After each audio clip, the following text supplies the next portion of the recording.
Beloved. He has turquoise saucer eyes, a slender mouth that offers old wisdom at the right time. His ducktail hair flips around his ears. He's inherited the tender touch of his father's large gloved hands. In sleep, he purrs, spoon around my body. On the res, year after year, he crawled out of the fasting lodge. Soon the old man elected him to run the sweat lodge. Another elder painted his face black. He'd be forever his brother. In a deep Belizean jungle, we listened to the splash of iguanas as we steered our rubber canoes in the current. We stopped at the falls to dive from a 30-foot cliff.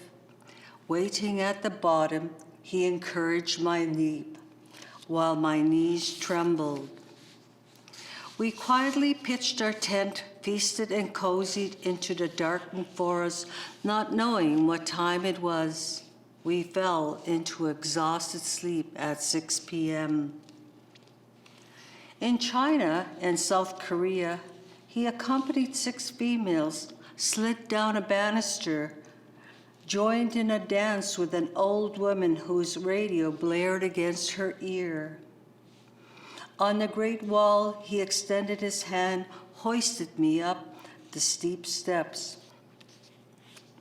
Year after year, on the prairie walks, while I trudged ahead, he stayed behind, honoring his personhood and the call from his profession to care for those that lack. In the mountains, we leaned into the steep incline to view Lake Minnewaca below. In the forest, deer watched.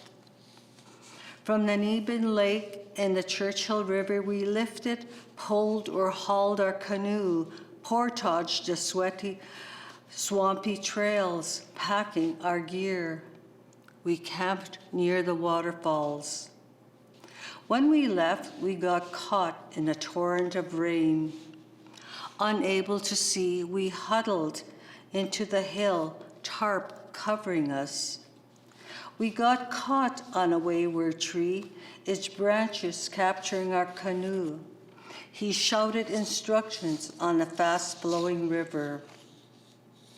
On the West Coast Trail, he guided us through the night, his headlamp shining. He'd watch, wait, extend a hand and pulled me up onto the boardwalk.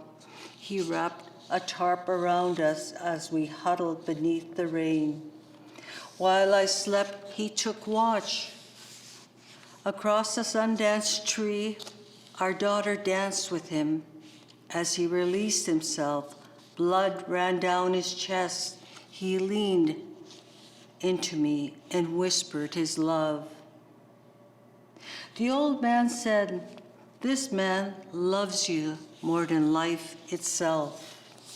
All my relations, ay hay.